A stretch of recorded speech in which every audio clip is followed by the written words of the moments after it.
नमस्कार सांग मैंने आपण मानु समस्त मो स्टोरी चैनल स्वागत। चलतु कहानी शुणा कहलो बौल किए तो बरर भाग 29 पूर्व भाग जदि शुणी ना जल्दी जल्दी शुणी नियंतु। कहानी शुणी सारी सब्सक्राइब करियो केबे भूलिबेनी सांग माने। जा जा रे माँ मुंड बाल सुखेई कपड़ा बदलई पकेइबू। बापा 10 थर फोन कलेनी आसिलु कि नाही बोली। से भी ऑफिस काम रे फसी जाइछंती। रूपा बाथरूम दौड़िला। गोड़ हाथ धो धो आकाश सबू देइथिबा औषध हाथरू खसी पड़ला पानी ड्रेन रे। हे भगवान से देइथिबा औषध पानी रे पड़िला। हौ मिछरे कहीदेवी खाइथिली बोली। राति रे रूपार मुंड बिंधा को थंडा ज्वर माड़ी आसिला जेमिति से किछि न खाई सेमिति सोईगला। आकाश बाबू सोईबा पूर्वरु भाबुछंती रूपा कथा केमिति थिबो के जानी। एंटी एलर्जी मेडिसिन तो देइछि खाइथिबो जदि थंडा काश हेबा कथा नुह। रूपा हाथरू ता हाथकू आसीथिबा सेई कदम्ब फूलटी को बाहर करी देखु देखु कहले तम प्रीतिर बास्ना एई फूलरू झरी महकी जाउछि रूपा। सते जेमिति एई बास्ना मते मतुआला करुछि। कौन कहिलो मो उपरे तुमर भरोसा नहीं। हौ हौ सबु संदेह तमर दूर करिदेवी काली आसिले। रूपा कथा भाबु भाबु काहींकि से खूब व्यस्त होई पड़ुथिले। रूपार देह कौन बेसी खराब हैला कि आउ तांको घर फोन नंबर ता बापांक डायरी तो लेखा होईछि आउ डायरी भी फोन पाखरे थुआ होईछि। चाहिले से फोन करि पारंता हेले किए उठेइबो से कौन कहिबो किए जाने। मनटा भी खूब आउट पाउट होउछि रूपा पाई। राति जाक रूपा थंडा जोगु छिंकुछि। से भाबुछि सुनन बाबू देइथिबा औषधटी खाई देइथिले भल होइथांता आउ एते किछि होई नथांता बोध हुए। राति रे रुद्र बाबू ऑफिस रु फेरी झियर एमिति अवस्था देखी पुणी मेडिकल शॉप रु औषध आनी देबा परे से टिके शांति रे सोइला। सकाळ 8टा बाजिलानी हेले देह मुंड खूब बिंधुची रूपार। से पुणी सेमिति कौन टिके खाई देई सोई पड़िला।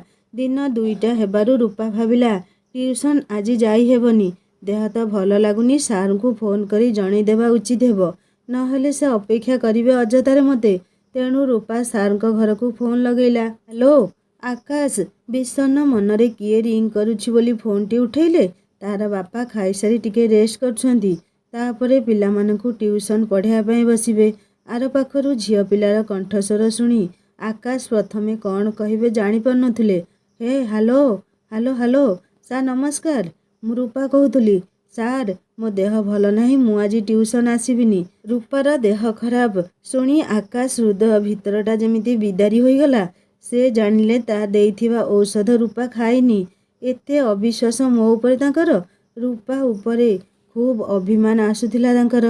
से अभिमान भरा गଳାରେ कहिले बापा शोइछंती एबे उठिले कहीदेवी तमे आज आसुन बोली। रूपा टिके आश्चर्य होला आकाश बाबूंकर एमिति कथारे। थरटिए भी पचारलेनी तार कौन होइछि बोली। रूपा फोन रखी पारुनी मन कहूछि आउ किछि शुणिबाकू तांको मुहरु। अभिमान रे आकाश बाबू भी फोन रखी पारु नथिले बिना जानी रूपार कौन होइछि बोली। दुहे नीरवरे फोन धरिथिले एमिति। किछि समय परे आकाश बाबू निज अभिमान को एक तरफा करी पचारले देह कौन हैला पुणी। मु देइथिबा औषध खाइछ। रूपा को एई पदिए कथारे काहेकि इच्छा होउथुला मन खोली कांदी पकेया पई हेले से निज कहकू संभाली नहीं कहला नाई बेसी किछि हेइनी टिके थंडा होइछि तो मुंड बिंधुची खूब जोरे मोर। कहली परा मु देइथिबा औषध काहेकि खाइलनी। एते अविश्वास मो उपरे तुमर। मु जणे डाक्तर तमको कौन आउ किछि खाइबाकू देइदेबी। आउ किछि न हो जणे डाक्तर भाभी औषध तो खाई पारिथांत। रूपा भाबुछि एई छोट कथारे केते शुणौछंती जे। से साहस करी कहिला मु आपनको औषध खाइनी बोली केमिति जानिले। मु डाक्तर बोली भूली गल कि औषध खाइथिले देह एमिति खराब होई न थांदा। अच्छा कहिलो कोहुटी रहुछ तुमे। रूपा डरीगला एमिति प्रश्न रे। से किछि समय नीरव रहिला। तार नीरव रहिबा देखि आकाश बाबू कहिले अरे अरे मु आसीबिनी तम घर को डरुछ काहेकि एमिति। मु एमिति खाली पचारि देइथिल ना जगन्नाथ मंदिर पाखरे ब्लू रंगर बड़ बिल्डिंगटा आमर। अच्छा मंदिर पाखरे रहुछ ताहले भल कथा आउ। हौ आउ ज्वर आसीनी तमक तो ना आउ ज्वर नहीं केवल थंडा आउ मुंड बिंधा होउछि। हौ हौ ठीक अछि तमे रेस्ट कर गेट वेल सुन। रूपा आउ केते सोइब जे दिन जाक तो सोइछि। टिके भल लागिबारु उठी बसी भाबुछि ए सुनयन बाबू तो महारागी अछंती हेले स्वीट भी ता ठारू 2 गुण अछंती। କାଲିକି ପହରଦିନ ଟ୍ୟୁସନ୍ ଗଲେ ତା ଉପରେ କେତେ ଅଭିମାନିଆ କଥା କହିବେ କେଜାଣି। ହଁ, ଯିଏ ହେଲେ ବି ରାଗିବା କଥା। ଥଣ୍ଡା କାଶ କଷ୍ଟ କିଛି ନ ହେବା ପାଇଁ ଔଷଧ ଦେଲେ ସେ ତାକୁ ପାଣିରେ ଖସେଇ ଦେଲା। ଝରକା ପାଖରେ ବସି ବାହାରକୁ ଅନେଇଲେ ରାସ୍ତା ଦେଖାଯାଉଛି। ଆଉ ସେଇଠି ଯା ଆସ କରୁଥିବା ଲୋକଙ୍କୁ ଦେଖିଲେ ମନଟା ଟିକେ ପରିବର୍ତ୍ତନ ହୋଇଯାଏ। ସେ ଝରକା ଖୋଲି ରାସ୍ତାକୁ ଅନେଇଲା। ଆଖି ଯେମିତି ଖୋଲା ରହିଗଲା ତାର। ହେ ଭଗବାନ! ରାସ୍ତାରେ ବାଇକ୍ ଉପରେ ବସି ତାହାରି ଘର ଆଡ଼କୁ ଅନେଇଥିଲେ ସେ। ଘଣ୍ଟାଏ ବି ହେଇନି ଫୋନରେ କଥା ହେବାର। ସାଙ୍ଗେ ସାଙ୍ଗେ ବୋଧହୁଏ ବାଇକ୍ ଧରି ଆସିଛନ୍ତି। ଏବେ କ'ଣ ହେବ? କି ପାଗଳ ପିଲା କେଜାଣି। ବୁଦ୍ଧି ବଡ଼ ଲୋକର ଆଉ କାମ ପୂରା ଛୋଟ ପିଲାଙ୍କ ପରି। ଏମିତି କ'ଣ କାହା ଘର ଆଗରେ ଠିଆ ହୁଅନ୍ତି? ଆଉ ତା ସହିତ ରହୁଛି ଏଇ ଆଭା। ଛୋଟ କାଟର ଜାସୁସ ସିଏ। ଟିକିଏ ବାସ୍ନା ତାକୁ ମିଳିଲା ତ ସବୁ ସରିଲା। ରୂପା ଚାହିଁଲେ ବି ଝରକା ପାଖରୁ ନିଜର ନଜର ହଟେଇ ପାରୁନି। ସେ ବୋଧହୁଏ ରୂପାକୁ ଦେଖିପାରି ନାହାନ୍ତି। କାରଣ ନଜର ତାଙ୍କର ଏପଟ ସେପଟେ ଘୂରି ବୁଲୁଛି। କାହାକୁ ଖୋଜୁଛନ୍ତି କେଜାଣି। ସେଇ ବାହାର ଆଡ଼ୁ ଦଲକାଏ ପବନ ବାଜିଗଲା ରୂପା ମୁହଁରେ। ଦେହରେ ଯେମିତି ବାହାର ପବନ ବାଜିଛି। ରୂପାକୁ ଆସିଲା ଖୁବ୍ ତେଜରେ ଛିଙ୍କ। ରୂପାର ଛିଙ୍କ ଶବ୍ଦରେ ଆକାଶବାବୁଙ୍କର ସନ୍ଧିଂସୁ ଆଖି ରୂପା ଉପରେ ଠୁଳ ହୋଇଗଲା। ମୁହଁରେ ଉକୁଟି ଆସିଲା ତାଜା ତାଜା ହସ। ସେ ଅନେଇଲେ ରୂପାକୁ।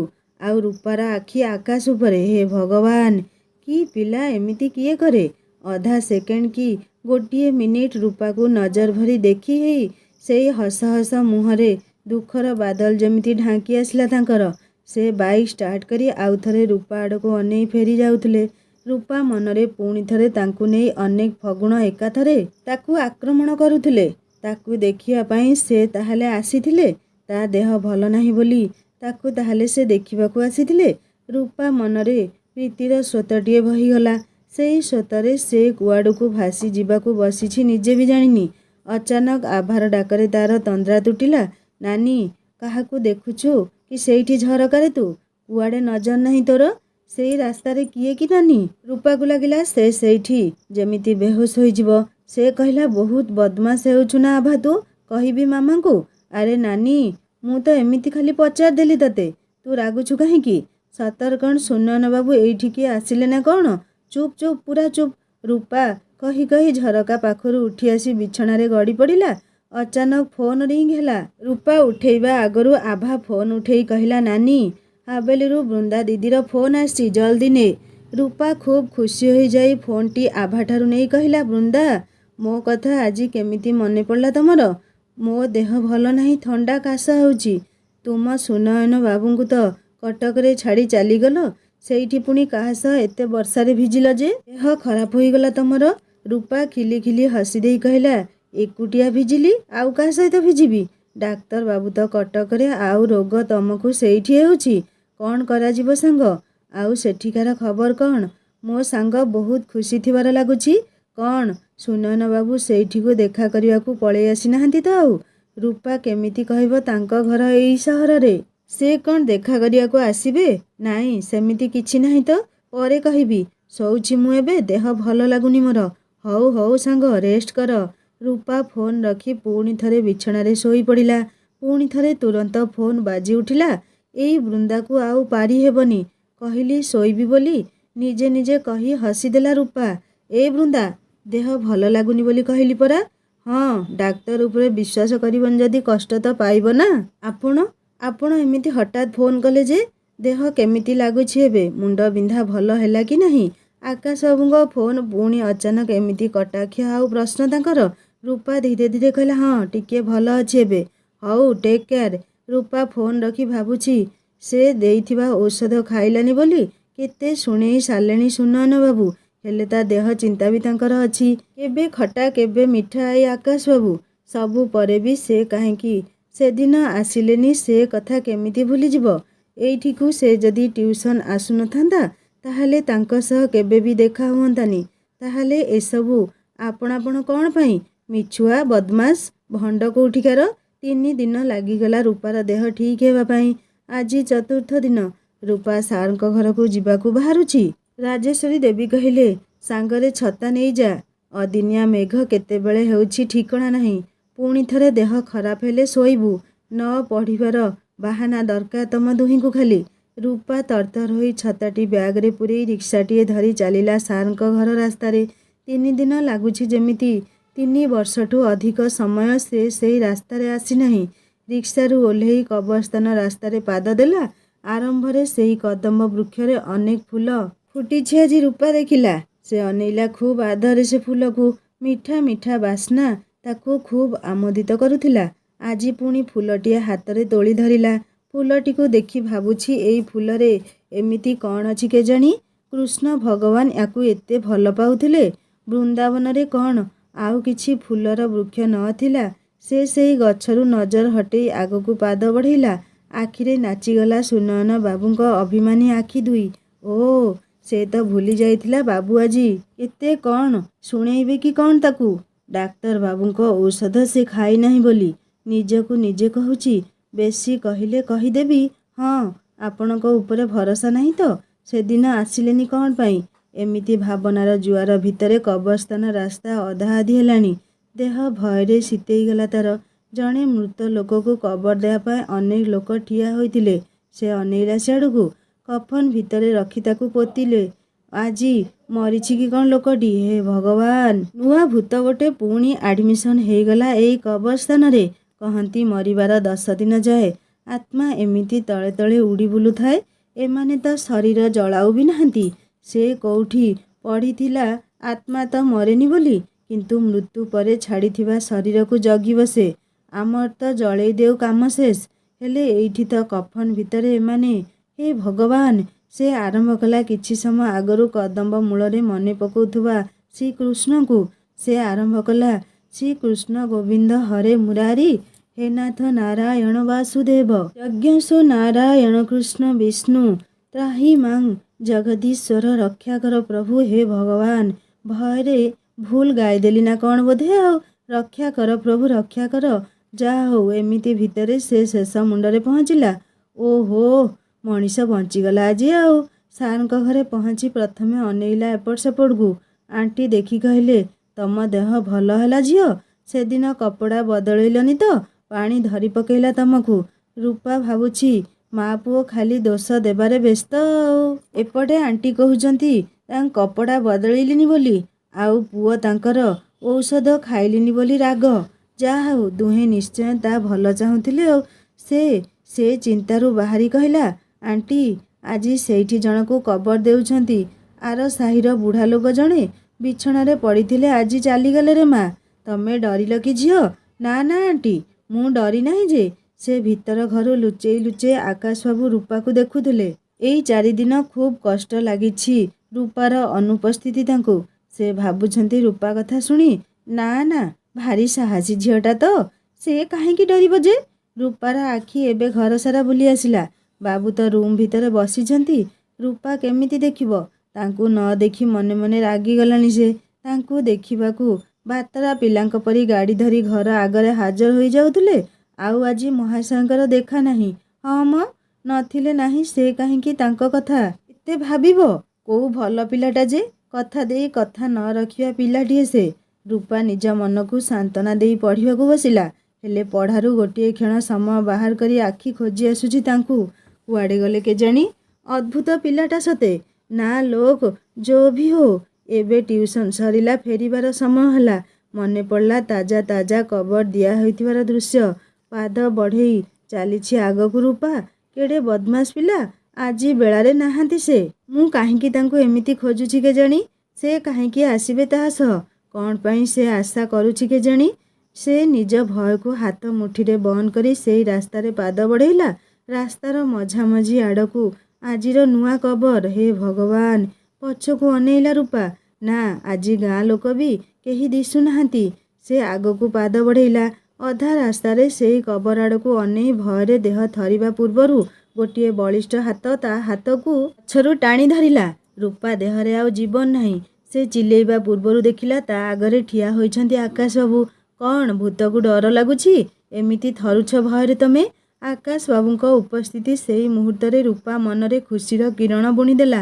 ଯାହା ହଉ ଏଇ ଭୟ ଲାଗୁଥିଲା ସମୟରେ ସେ ଆସିଗଲେ। ହେଲେ ବି ନିଜର ଟାଣପଣ ବଜାୟ ରଖିବାକୁ ଯାଇ ସେ କହିଲା ମୁଁ କାହିଁକି ଡରିବି ଯେ? ମୋତେ ସେମିତି ଡର ଭୟ ନାହିଁ। ସେଇଟା ତ ଦେଖିଲି ଡର ଭୟ ଅଛି କି ନାହିଁ? ତମେ ମୋ ବୋଉକୁ କହୁଥିଲ ତ ଆଜି କବର ଦିଆହେବା କଥା, ସେଇଥିପାଇଁ ଭାବିଲି ତମକୁ କାଳେ ଭୟ ଲାଗୁଥିବ, ସେଥିପାଇଁ ଛାଡ଼ିବାକୁ ଆସିଲି। ମୁଁ ତ ଏବେ କଲେଜ ଖୋଲିବା ଯାଏ ଆସିବି, ଯିବି ଏମିତି ଏକୁଟିଆ। ତା ମାନେ ଆପଣ କ'ଣ ସବୁଦିନ ଛାଡ଼ିବାକୁ ଆସିବେ ମୋତେ? ହଁ, ତମେ କହିବ ତ ନିଶ୍ଚୟ ଆସିବି। ଆପଣଙ୍କୁ କୋଉ ବିଶ୍ୱାସ ଯେ? ରୂପା ମୁହଁରୁ ବାହାରିଲା ଏମିତି ଅଚାନକ। ସେତେବେଳକୁ ଦୁହେଁ ରାସ୍ତାର ଆରମୁଣ୍ଡ କଦମ ଗଛ ପାଖରେ ପହଞ୍ଚି ସାରିଥିଲେ। ଆକାଶ ଅଟକିଗଲେ ଆଉ କହିଲେ, କ'ଣ କହିଲ? ମୋ ଉପରେ ବିଶ୍ୱାସ ନାହିଁ ତାହେଲେ ତମର ନା? ମୁଁ ଏମିତି କ'ଣ କଲି ଯେ? ରୂପା ମୁହଁରୁ ତ ନିଜ ମନ କଥା ନିଜ ଅଜାଣତରେ ବାହାରି ଯାଉଛି। ସେ ଆଉ କ'ଣ କରିବ? ତଳକୁ ମୁହଁ ପୋତି ଛିଡ଼ା ହେଲା। ସେ କଥା ବୁଲେଇବା ପାଇଁ ପଚାରିଲା, ଆପଣ ସେଦିନ ଆମ ଘର ଆଗରେ କ'ଣ ପାଇଁ ଛିଡ଼ା ହୋଇଥିଲେ? ଆକାଶ ବାବୁ ମନେ ମନେ କହୁଥିଲେ, ଜାଣିଛି ଜାଣିଛି ତମେ କାହିଁକି ଏମିତି ବିଶ୍ୱାସ ଅବିଶ୍ୱାସର କଥା କହୁଛ ବୋଲି। ସେଇଦିନ ତମକୁ ଦେଖା କରିବାକୁ ଆସିପାରିଲିନି ବୋଲି ଏତେ ରାଗ ତମର? ଆଉ ମୋତେ ଅବିଶ୍ୱାସୀ ବୋଲି ବି କହିଦେଲ। ଥରଟିଏ ପଚାରି ପାରିଥାନ୍ତ କ'ଣ ପାଇଁ ଆସିପାରିନଥିଲି। ସିଧା ଏତେ ବଡ଼ ଅହଙ୍କାର ପିନ୍ଧେଇ ଦେଲ ମୋତେ। କ'ଣ ନା ଅବିଶ୍ୱାସୀ ବୋଲି? ଆକାଶବାବୁ ପୁଣି ଥରେ ନିଜ ଚିନ୍ତାରୁ ବାହାରି ଆସି କହିଲେ, ମୁଁ ତମ ଘର ଆଗରେ କାହିଁକି ଛିଡ଼ା ହେବାକୁ ଯିବି? ମୁଁ ସେଇଠିକୁ ଜଣକୁ ଦେଖିବାକୁ ଯାଇଥିଲି। ସେଇଠି ତମ ଘର ବୋଲି କେହି କ'ଣ ଠିଆ ବି ହେବେନି ନା କ'ଣ? ଆଉ କାହାକୁ ଦେଖିବାକୁ ବି ଯିବେନି? କାହାକୁ ଦେଖିବାକୁ ଯାଇଥିଲେ ଆପଣ? ତମକୁ କାହିଁକି କହିବି? ହଉ ପଚାରୁଛ ତ କହୁଛି ଶୁଣ। ମୁଁ ଜଣେ ଅବୁଝା ପେସେଣ୍ଟକୁ ଦେଖିବାକୁ ଯାଇଥିଲି। ତମେ କାହିଁକି ଏକଥା ପଚାରିଲ? ଆରେ କି ବିଚିତ୍ର ପିଲା ଇଏ। କ'ଣ ପଚାରିଲି ଆଉ କି ଜବାବ ତାଙ୍କର? ରୂପା ଆଉ କିଛି ନ କହି ଆଗକୁ ଯିବା ପୂର୍ବରୁ କହିଲା, ଆପଣ ଯାଆନ୍ତୁ, ମୁଁ ଏଥର ଚାଲିଯିବି। ଆକାଶ ରୂପାର ଯିବା ଶବ୍ଦରେ ପୂରାପୂରି ଉଦାସ ହୋଇଗଲେ। ତାଙ୍କର ଚାହେଁନି ରୂପାକୁ ଗୋଟିଏ ମୁହୂର୍ତ୍ତ ବି ପାଖରୁ ଦୂରକୁ ଛାଡ଼ି ଦେବାକୁ। ଯେତିକି ସମୟ ରୂପାର ସାନ୍ନିଧ୍ୟ ମିଳେ ସତେ ଯେମିତି ସ୍ୱପ୍ନ ପରି ଲାଗେ ତାଙ୍କୁ। ସତ ସୁଗନ୍ଧ ଫୁଲ ଯେମିତି ମହକିଯାଏ, ଏଇ କଥା ସେ ତାକୁ କେମିତି ବା ବୁଝେଇବେ? ସେ ଉପରେ ଉପରେ କହିଲେ, ମୋ ଇଚ୍ଛା ହେବ ଯେତେବେଳେ ଯିବି। ମୁଁ କ'ଣ ତମ ପରି ଡରୁଆ ହେଇଛି? ରାତି 10 ହେଲେ ଯିବି, ନହେଲେ ଆହୁରି ଅଧିକରେ ଯିବି, ନହେଲେ ଯିବିନି। ଏଇଠି ରାତିଯାକ ମୁଁ ରହିବି। ଏ ଭଗବାନ, କେମିତିକା ପିଲା କେଜାଣି ଇଏ? କିଏ ଆଙ୍କୁ ଡାକ୍ତର କଲା? ସେ ଭୁଲ କ'ଣ କହିଲା? ବିଶ୍ୱାସ ଯିଏ ଭାଙ୍ଗେ ସେ ଅବିଶ୍ୱାସୀ। ସେ ତ ସେଇ କାମ କରିସାରିଛନ୍ତି, ତା ବିଶ୍ୱାସ ଭାଙ୍ଗି ସାରିଛନ୍ତି। ଅବିଶ୍ୱାସୀ ବୋଲି ସେ କହିଦେଲା, ଏଥିରେ ରାଗିବାର କ'ଣ ଅଛି ଯେ? ଏତେ ଅଭିମାନ ପୁଣି? ଝିଅ ପିଲାଠୁ ବି ବେଶୀ ଫୁଲାଣିଆ ଦେଖାଉଛନ୍ତି। ରୂପାର ମୁହଁ ଶୁଖିଯିବା ଦେଖି ଆକାଶ ଆଉ ତାକୁ କିଛି ଶୁଣେଇବା ପାଇଁ ଚାହିଁଲେନି। ରୂପା ଯିବା ଆଗରୁ ଆଉଥରେ କହିଲା, ପ୍ଲିଜ୍ ସନ୍ଧ୍ୟା ହେବା ଆଗରୁ ଘରକୁ ଚାଲି ଯାଆନ୍ତୁ ଆପଣ, ନହେଲେ ଘରେ ଆଣ୍ଟି ବ୍ୟସ୍ତ ହେବେନି। ଆକାଶ ଭାବୁଥିଲେ ଆଣ୍ଟି ବ୍ୟସ୍ତ ହେବେ କି ନାହିଁ ସେ ପର କଥା, ହେଲେ ମୋ ରୂପା ନିଶ୍ଚୟ ବ୍ୟସ୍ତ ହେଉଛି। କିନ୍ତୁ ମନରେ ତାର ସେଇ ଗୋଟିଏ ପ୍ରଶ୍ନ, ସେଦିନ କାହିଁକି ଆସିଲିନି ଦେଖା କରିବାକୁ? ଆଉ ଅଭିମାନରେ ପଚାରି ପାରୁନି ଫୁଲେଇ ମୋର। ହଉ, ଆଉ କାହିଁକି ସନ୍ଦେହରେ ରଖିବି ତମକୁ? ସବୁ ସନ୍ଦେହ ଦୂର କରିଦେବି ଆଜି, ତାପରେ ଦେଖିବି କ'ଣ କହୁଛ, ବିଶ୍ୱାସୀ ନା ଅବିଶ୍ୱାସୀ। ସେ ପକେଟରୁ ବାହାର କଲେ ଖାମଟିଏ। ରୂପା ହାତକୁ ବଢ଼େଇ କହିଲେ, ନିଅ ଏଇଟା। ରୂପା ଜାଣିପାରୁନି ନେବ କି ନାହିଁ। କ'ଣ ଅଛି ତା ଭିତରେ? ଆରେ ଧର ଏଇଟା, ଭିତରେ ଚିଠିଟିଏ ଅଛି। ବମ୍ ନାହିଁ ୟା ଭିତରେ? କେତେ ଡର ତମର ଯେ? ରୂପା ଥରଥର ହାତରେ ଖାମଟି ତାଙ୍କ ହାତରୁ ନେଉ ନେଉ ଭାବୁଛି, କ'ଣ ଲେଖିଲେ ଏମିତି? ମୁହଁରେ କହିପାରିଲେନି, ଚିଠିରେ ଲେଖିଦେବାକୁ ପଡ଼ିଲା। ସେ ବିକଳରେ ଅନେଇଲା ତାଙ୍କ ମୁହଁକୁ। ବ୍ୟସ୍ତ ହୁଅନି, ତମେ ରିକ୍ସାରେ ବସିଲେ ମୁଁ ଚାଲିଯିବି। ଏମିତି କହିଦେଲି ରାତି 10ରେ ଯିବି, ରାତି ସାରା ରହିବି ବୋଲି। କେତେ ହୁଣ୍ଡିଟିଏ ତମେ ସତେ? ହଁ, ଚିଠି ପଢ଼ି କାଲି ଉତ୍ତର ଦେବ ମୋତେ ନିଶ୍ଚୟ। ରୂପା ଏକରକମ ଦୌଡ଼ି ଯାଇ ମେନ୍ ରୋଡ଼ରୁ ରିକ୍ସା ଧରି ସିଧା ବସି ପଡ଼ିଲା। ଆକାଶ ହସି ଦେଇ କହୁଥିଲେ, ବୋକି କୋଉଠିକାର, ବିଲକୁଲ ଚୁଇଁମୁଇଁ କଣ୍ଢେଇଟିଏ ତ ଆଉ। କ'ଣ ନା ମୋ ଉପରେ ବିଶ୍ୱାସ ନାହିଁ? କାଲି ଦେଖିବି କ'ଣ କହୁଛ ତମେ ଉତ୍ତରେ ମୋତେ। ହୁଣ୍ଡି ବୁଧୁ ଗେଲି ମୋରଟା। ରୂପା ରାସ୍ତାଯାକ ଭାବୁଛି, ଆରେ କ'ଣ ଲେଖିଥିଲେ କେଜାଣି? ଘରେ ଗଲେ ପଢ଼ିବ ଚିଠିଟି, ହେଲେ କୋଉଠି? ଜାସୁସ ତ ତାରି ରୁମ୍ରେ ରହୁଛି। ଆଖିରେ ଆଖିରେ ତାକୁ ଜଗିଛି କହିଲେ ଚଳେ। ତାଠାରୁ ସାନ ପିଲା ସିନା, ଆଭା, ହେଲେ ବୁଦ୍ଧିରେ ବହୁତ ଆଗରେ ସେ। ସବୁ ଭାବି ଭାବି ଦେହ ଏଯାଏଁ ଥରୁଛି କହିଲେ ଚଳେ। ସେ ଖୁବ୍ ଶୀଘ୍ର ଘର ଭିତରେ ପଶିଯାଇ ଚିଠିଟି ନିଜ କବର୍ଡ଼ରେ ଲୁଚେଇ ରଖି ଲକ୍ କରିଦେଲା। ନାନୀ, ଏମିତି କ'ଣ ରଖିଲୁ କି ଭିତରେ? ଚାବି ପକେଇବାକୁ ପଡ଼ିଲା? ଆଭା ହସି ଦେଇ ପଚାରିଲା। ହେ ଭଗବାନ, ଘରେ ନ ପଶୁଣୁ ଚାଳ ବାଜିଲାଣି। ଆରେ ବଦମାସ, ତୋର କ'ଣ କିଛି କାମ ନାହିଁ? ମୁଁ କ'ଣ କଲି ନାହିଁ ସେଇଆ ଖାଲି ଦେଖିବୁ, ସବୁବେଳେ ଦେଖିବୁ? ରୂପା ଏତିକି କହି ବାହାରିଗଲା ବାହାରକୁ। ଛାତ ଉପରକୁ ଯାଇ ଚାରିପଟେ ନଜର ବୁଲେଇ ଆଣିଲା। ସନ୍ଧ୍ୟା ଆଳତୀରେ ଘଣ୍ଟା ଧ୍ୱନି ଭାସି ଆସୁଛି ମହାପ୍ରଭୁଙ୍କ ମନ୍ଦିରରୁ। ରୂପା ସେଇଠି ଛିଡ଼ା ହୋଇ ହାତ ଯୋଡ଼ିଲା। ରାତି 11ଟା ହେଲାଣି। ଆଭା କେତେବେଳୁ ଶୋଇପଡ଼ିଲାଣି। ରୂପା ନିଜ ଶୋଇବା ରୁମ୍ ଭିତରୁ ବନ୍ଦ କରି କବର୍ଡ଼ରୁ ଖୁବ୍ ସନ୍ତର୍ପଣେ ଚିଠିଟି ବାହାର କରି ଆଣି ବିଛଣାରେ ବସି ପଡ଼ିଲା। ଆଭା ଆଡ଼କୁ ଅନେଇ ଭାବୁଛି, ଏ ପିଲାକୁ ବିଶ୍ୱାସ ନାହିଁ ରେ ବାବା। ସେ ତାକୁ ହଲେଇଲା, ହେଲେ ସେ ଖୁବ୍ ନିଦରେ ଅଛି ବୋଲି ରୂପାକୁ ଅନୁଭବ ହେଲା।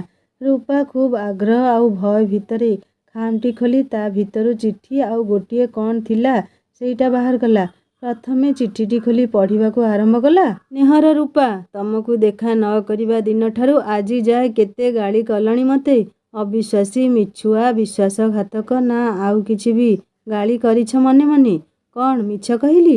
ହେଲେ ରୂପା ଜାଣିଛ, ଯୋଉଦିନ ତମକୁ ଦେଖା କରି ଆସିବାର ଥିଲା ସେଇଦିନ ସକାଳେ ଆମର ଗୋଟିଏ ଡାକ୍ତର ଟିମ୍ କଳାହାଣ୍ଡିର ଗୋଟିଏ ଗାଁକୁ କ୍ୟାମ୍ପରେ ଯିବାକୁ ପଡ଼ିଲା। ସେଥିରେ ମୋର ବି ନାଁ ଥିଲା। ତମେ ତ ବିଶ୍ୱାସ କରିବନି। ସେଥିପାଇଁ କଲେଜ ହସ୍ପିଟାଲର ଅର୍ଡ଼ରଟି ବି ସାଥିରେ ପଠେଇଲି। 15 ଦିନ ପାଇଁ ସେଇ ଗାଁରେ ରହିବାକୁ ପଡ଼ିଲା। ସେ ଗାଁରେ ହଇଜା ସଂକ୍ରମଣ ଖୁବ୍ ବଢ଼ୁଥିବାରୁ ଆମକୁ ଯିବାକୁ ପଡ଼ିଲା। ଆଉ 15 ଦିନ ପରେ ଯେବେ ଫେରିଲି, ଠିକ୍ ସେଇଦିନ ତମେ କଟକ ଛାଡ଼ି ବାରିପଦା ଯାଉଥିଲ। ତମ କ୍ୱାର୍ଟରକୁ ଯାଇଥିଲି, ତାଲା ଝୁଲୁଥିଲା। ତା ପରଦିନ ତମ ସାଙ୍ଗ ଶୈଳଜା ଘରକୁ ସାର୍ଙ୍କୁ ଦେଖା କରିବା ବାହାନାରେ ଯାଇଥିଲି, ଏତିକି ଜାଣିବାକୁ ତମେ କଟକରୁ କୋଉଠିକି ଗଲ ବୋଲି। ଯେତେବେଳେ ଜାଣିଲି ତମେ ବାରିପଦା ଆସିଛ ବୋଲି, ଇତି ବିଶ୍ୱାସଘାତକ ତୁମ ଆକାଶ। ରୂପା ଅଚାନକ ଏମିତି ଚିଠିଟି ଶେଷ ହୋଇଗଲା ଆଉ କ'ଣ ଅଛି ବୋଲି ଏପଟ ସେପଟ ଓଲଟେଇ ଦେଖିଲା। କି ପିଲା ଏମିତି କିଏ ଚିଠି ଶେଷ କରେ? ବାରିପଦା ଆସିଛ ବୋଲି କ'ଣ ସେଇଠୁ ଆଉ କିଛି ନାହିଁ? ସେ ତାଙ୍କ କଲେଜ ନୋଟିସଟି ଦେଖିଲା। ହଁ, ସେଇଦିନ ସକାଳେ ଆକାଶକୁ ଯିବା ପାଇଁ ଲେଖା ହୋଇଛି କଳାହାଣ୍ଡିର ମହୁଲି ଗାଁ। ଏବେ ରୂପା ମନରେ ଆକାଶ ପ୍ରତି ଯୋଉ ଅଭିମାନ ଥିଲା କୁଆଡ଼େ ଉଭେଇ ଗଲାଣି। ନିଜକୁ ନିଜେ ଭାବୁଛି ରୂପା କେତେ ଭାଷା ସେ ନ କହିଛି ତାଙ୍କୁ। ମନ ଭିତରେ ଅଭିମାନ ବରଫ ପାହାଡ଼ ମିଳେଇ ଗଲାଣି। ଆଉ ଥରେ ଚିଠିରେ ଆଖି ବୁଲେଇ ଆଣିଲା। ହଁ, ସେ ତାଙ୍କୁ ମିଛୁଆ, ଅବିଶ୍ୱାସୀ ବୋଲି କେତେ ଥର ମନରେ ଭାବିଛି। ହେଲେ ସେ କେମିତି ଜାଣିଲେ କେଜାଣି? ଡାକ୍ତର ନା ଆଉ କ'ଣ ସେ? ହଉ, କାଲି ଯାଇ ସରି କହିଦେବି ଆଉ। ନିଜକୁ ନିଜେ ବୋଧ ଦେଲା ରୂପା। ଅଚାନକ ଫୋନ୍ ରିଙ୍ଗ୍ ହେଲା। ଗୋଟିଏ ରିଙ୍ଗ୍ ନ ହେଉଣୁ ସେ ଉଠେଇ ନେଲା। ନିଶ୍ଚୟ ସେଇ ସୁନୟନ ବାବୁ ହୋଇଥିବେ ବୋଧେ। ଏତେ ରାତିରେ ଫୋନ୍ କରୁଛନ୍ତି କାହିଁକି କେଜାଣି? ଡରି ଡରି ରୂପା ହାଲୋ କହିଲା। ହେଲେ ଆର ପାଖରୁ ଭାସି ଆସିଲା ଖିଲି ଖିଲି ହସର ଜୁଆର। ଆରେ ରୂପା, ଏମିତି ଡରି ଡରି କ'ଣ ହାଲୋ କହୁଛ? ମୁଁ ଶୈଳଜା କହୁଛି ପରା। ରୂପା ଶାନ୍ତିରେ ଟିକେ ନିଶ୍ୱାସ ମାରିଲା। ଆରେ ତମେ? ଆଉ ତମେ କ'ଣ ଭାବିଲ ମୁଁ କିଏ ବୋଲି? ମୋ ସନ୍ଦେହ ଯଦି ଭୁଲ ନ ହୁଏ, ତୁମେ ମୋତେ ଆକାଶ ବୋଲି ଭାବିଲ ନା? ଏମିତି କାହିଁକି କହୁଛ? ସେ କିଏ ମୁଁ ଜାଣିନି। ଆଚ୍ଛା, ତମେ ତ ବଡ଼ ଛୁପାରସ୍ତୁମ ବାହାରିଲ। ସେଇଥିପାଇଁ ସେ କଲେଜ ଆଗରେ କେବେ ଚିଲିକା ପିକନିକରେ ଦେଖାଯାଆନ୍ତି। ସତରେ ସାଙ୍ଗ, ମୁଁ କିଛି ଜାଣିନି ଏ ବିଷୟରେ। ସେ ଆସିଥିଲେ ଆମ ଘରକୁ ତମେ କୋଉଠିକି ଯାଉଛ ବୋଲି ଜାଣିବା ପାଇଁ। ବାରିପଦା ଶୁଣି ତାଙ୍କ ମୁହଁରେ ଚେନାଏ ହସ ଖେଳିଗଲା। ଆଉ ଦେଖା ହେଲେଣି ନା ନାହିଁ? ତାଙ୍କ ଘର ସେଇ ବାରିପଦାରେ ସାଙ୍ଗ। ତେଣୁ ଅପେକ୍ଷା କର। ଜଣକୁ ପଚାରି ଜାଣିଲି ଆକାଶ ବାବୁ ଖୁବ୍ ଭଲ ପିଲା ବୋଲି। Madam, best of luck. ଆଗକୁ ମାଡ଼ି ଚାଲ। ରୂପା ଆଉ ଅଧିକ କିଛି ନ କହି ତାକୁ ଶୁଭରାତ୍ରି ଜଣେଇ ଶୋଇବାକୁ ଗଡ଼ି ପଡ଼ିଲା। ଆଭା ଶୋଇଛି ତ ନିଦରେ, ହେଲେ ତାକୁ ଭରସା ନାହିଁ। ଚେଇଁ ଚେଇଁ ସବୁ ଶୁଣିବ ଆଉ ତାପରେ ବ୍ଲାକମେଲିଂ କରିବ। ସେଇପାଇଁ ସେ ଶୈଳଜାକୁ ଆଉ କିଛି ଆକାଶବାବୁଙ୍କ ବିଷୟରେ ପଚାରିବାକୁ ଇଚ୍ଛା କଲାନି। ଆଜି ମନ ଉପବନେ ବସନ୍ତର ଆଗମନୀ ହେଉଛି ଯେମିତି। ସବୁ ସନ୍ଦେହର ବାଦଲ ଅପସରି ଗଲାଣି ଦୂରକୁ। ମନ ଆକାଶଟା ଖୁବ୍ ନିର୍ମଳ ଆଉ ଆଶାର ତାରକା ଜକଜକ ହେଉଛନ୍ତି। ସେ ଶୋଇବାକୁ ଚେଷ୍ଟା କଲା। ଖୁସିରେ କି ଆଉ କ'ଣ ପାଇଁ ନିଦ ଆଖିରୁ ଚାଲି ଯାଇଛି ଯେମିତି। ନିଦ ଯେମିତି କହିଗଲା, ଖୋଲା ଆଖିରେ ସ୍ୱପ୍ନ ଦେଖିବା ବି ଖୁବ୍ ଆନନ୍ଦଦାୟକ। ସେଇ ଅନୁଭବ କରିନେ ଆଜି। ରୂପା ହସିଲା ମନେ ମନେ। ଆଜି ମନ ଆଇନାରେ ଆକାଶ ବାବୁଙ୍କ ମୁହଁଟି ଆହୁରି ସୁନ୍ଦର ଆଉ ମନ ମତାଣିଆ ଲାଗୁଛି ଯେମିତି। ସକାଳ ହେବାକୁ ଆସିଲାଣି। ମହାପ୍ରଭୁଙ୍କ ମନ୍ଦିରରୁ ଭଜନ ଭାସି ଆସୁଛି। ଆଜି ଭଜନରେ ଯେମିତି ଅଧିକ ମଧୁରତା ଭରି ରହିଛି। ରୂପା ଝରକା ଖୋଲି ଅନେଇଲା ରାସ୍ତାକୁ। ରାସ୍ତାର ଦୃଶ୍ୟ ବି ଖୁବ୍ ଆକର୍ଷଣୀୟ ଲାଗୁଛି ତାକୁ। କିଏ ଯେମିତି ସବୁ ଖୁସିର ମଧୁରତା ତା ଘର ଚାରିପଟେ ବିଞ୍ଚି ଦେଇ ଯାଇଛି। ତେଣୁ ପରିବେଶ ବି ଆଜି ସୁଗନ୍ଧମୟ। କାହା ପ୍ରେମର ମଧୁ ସୁରଭିରେ ଆଭା ନିଦରୁ ଉଠିଲା ଧୀରେ ଧୀରେ ଅଳସ ଭାଙ୍ଗି ଭାଙ୍ଗି। ଆଉ କଣ୍ଠରେ ଥିଲା ଗୀତ ତାର। ଚିଠି ମୋର ଟିକି ଚଢ଼େଇ ଫୁର କିନା ଦେଲି ଉଡ଼େଇ। ସେଇ ଚଢ଼େଇ କହିବ ଯାଇ ଲା ଲା ଲା ଲା ଲା ଲା ଲା ଲା ଲା। ରୂପା ବେହୋସ ହେବ କି କ'ଣ ଆଭାର ଗୀତ ଶୁଣି? ସେ ତାହେଲେ ଶୋଇ ନଥିଲା କି କ'ଣ? ହେ ଭଗବାନ! କାଲି ରାତିରେ ତ ସେ ଶୋଇଥିଲା ଯେମିତି ହୋସ ନଥିଲା। ଆଭା ସକାଳୁ ସକାଳୁ ଏ କି ଗୀତ ଗାଉଛୁ? ମନ୍ଦିରରୁ କେଡ଼େ ସୁନ୍ଦର ଭଜନ ବାଜୁଛି ଶୁଣିପାରୁନୁ କି? ନାନୀ, କାଲି ସ୍ୱପ୍ନରେ ଦେଖିଲି ତୁ ଖୁବ୍ ଖୁସିରେ କାହାର ଚିଠି ପଢ଼ୁଛୁ। ଆଉ ନିଦ ଭାଙ୍ଗିଲା ତ ଏଇ ଗୀତଟି ଗାଇଦେଲି। ରୂପା ଜାଣିଲା ଆଭା ସହ ଯୁକ୍ତି କରି କିଛି ଲାଭ ନାହିଁ। ସେ କାଲି ନିଶ୍ଚୟ ଦେଖିଛି ତାକୁ ଚିଠି ପଢ଼ିବାର। ଏବେ ଚିନ୍ତା, ମହାଶୟ କେତେ ଅଭିମାନିଆ କଥା କହିବେ କି କ'ଣ? ହଁ, ମୁଁ ତ ମିଛୁଆ ଅବିଶ୍ୱାସୀ ଆହୁରି କେତେ କ'ଣ କହିଛି ତାଙ୍କୁ। ରୂପା ଉଠିଲା ବିଛଣାରୁ। ନାନୀ, ଆଜି ତୋ ମନ କାହିଁକି ଖୁବ୍ ଖୁସି ଅଛି? ମାଡ଼ ଖାଇବୁ ତୁ ରହ। ବହୁତ ଫାଜିଲ ହେଉଛୁ ତୁ ଆଜିକାଲି। ଆଉ ତୋର କ୍ଲାସ୍ ହେଉନି କି? ତୋ ସାର୍ କ'ଣ ପଢ଼ା ଦେଉନାହାନ୍ତି କି ତୋତେ? ସତରେ କ'ଣ ସେ ଆଜି ଖୁସି ଅଛି? ହଁ, ମନର ଆଇନା ହେଉଛି ଏଇ ମୁହଁ। ଆଉ ମନର ଅଧିକା ଖୁସି ମୁହଁରେ ଝଲକି ଉଠେ। ହୁଏତ ତାର ଖୁସିଟା ମୁହଁରେ ଜଳି ଉଠୁଛି। ଆଭା ପିଲା ହେଲେ ବି ତା ଆଖିରୁ ବାଦ୍ ଯାଇନି। ରୂପା ଆଜି କାହିଁକି ସମୟ ପୂର୍ବରୁ ଟ୍ୟୁସନ୍ ପାଇଁ ବାହାରି ପଡ଼ିଲା। ସେଇ ରାସ୍ତା ଆଉ ସେଇ କଦମ୍ବ ଗଛ ଆଜି କାହିଁକି ଖିଲି ହସୁଛି ଯେମିତି। ସୁଗନ୍ଧ ଖୁବ୍ ମହକି ଯାଉଛି। ଆଜି କବରଦିଆ ରାସ୍ତାରେ ଅନେକ ଲୋକ ଯା ଆସ କରୁଛନ୍ତି। ରୂପା ନିର୍ଭୟରେ ସାର୍ଙ୍କ ଘରେ ପହଞ୍ଚିଲା। ଆଖି ଆଜି ଖୁବ୍ ଅନୁରାଗରେ ଖୋଜୁଛି ତାର ପ୍ରିୟ ମଣିଷଟିକୁ। ହେଲେ ସେ ବି ଖୁବ୍ ବଦମାସ। ମଜା ଦେଖିବାକୁ କୋଉଠି ଲୁଚି ବସିଥିବେ ନା। ରୂପା ଟ୍ୟୁସନ୍ ସାରି ସେଇ ଭୟଙ୍କର କବରସ୍ଥାନ ରାସ୍ତାରେ ପାଦ ଦେଲା। ରୁହ ରୂପା, ସେଇ ପ୍ରୀତିପୂର୍ଣ୍ଣ ସମ୍ଭାଷଣ। ଆକାଶ ବାବୁ ଏବେ ରୂପା ସାଥିରେ ପାଦ ମିଳେଇ ଚାଲିବା ଆରମ୍ଭ କଲେ। ଆପଣ? ହଁ, କାଲି କହିଛି ପରା ତମକୁ ସବୁଦିନ ଏଇ ରାସ୍ତା ପାର କରେଇଦେବି ବୋଲି। ନହେଲେ ତମେ କହିବ ପୁଣି ମିଛୁଆ ଭଣ୍ଡ ପ୍ରତାରକ। ଆପଣ ଏମିତି ଶବ୍ଦ ସବୁ କୋଉଠୁ ଶିଖିଲେ? ହଁ, ସେ ହସିଲେ ରୂପା ମୁହଁକୁ ଚାହିଁ ଖୁବ୍ ଖୁସିରେ। ଆଉ ଜୋରରେ ଚିଲେଇଲେ, ଅବଦୁଲ ଚାଚା, ମୁମତାଜ ଚାଚିଜାନ, ଶୁଣୁଛ ଏଡ଼ିକି ବୁଧୁ ଝିଅର କଥା?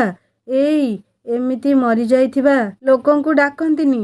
ସେମାନଙ୍କ ଶାନ୍ତିରେ ବାଧା ହୁଏ ବୋଲି ମୋର ଜେଜେମା କୁହନ୍ତି। ଆଚ୍ଛା, ତମେ ଏତେ କଥା ଜାଣିଛ ତାହେଲେ? କିନ୍ତୁ ମୋତେ ତ ପ୍ରମାଣ ଦେବାକୁ ପଡ଼ିଲା। ଆଚ୍ଛା ବାବୁ, କୋଉ କଥାକୁ ନେଇ କୋଉଠି ଶେଷ କଲେ? ସେ ତାଙ୍କ ମୁହଁକୁ ଅନେଇ ଖୁବ୍ ଶୀଘ୍ର ପାଦ ପକେଇଲା ଆଗକୁ। କଦମ୍ବ ଗଛ ମୂଳରେ ଆକାଶ ରୂପାର ହାତଟି ଧରି ପକେଇଲେ ପଛରୁ। ଆଉ କହିଲେ, ମାନେ ଆକାଶ ରୂପାକୁ କ'ଣ କହିଥିବେ? ଆପଣମାନେ ଗେସ୍ କରି କମେଣ୍ଟ କରି ଜଣାନ୍ତୁ। କାହାଣୀ କେମିତି ଲାଗିଲା ଜଣେଇବେ। ଆଉ ଯଦି ଭଲ ଲାଗିଥାଏ ସବସ୍କ୍ରାଇବ୍ କରିବେ।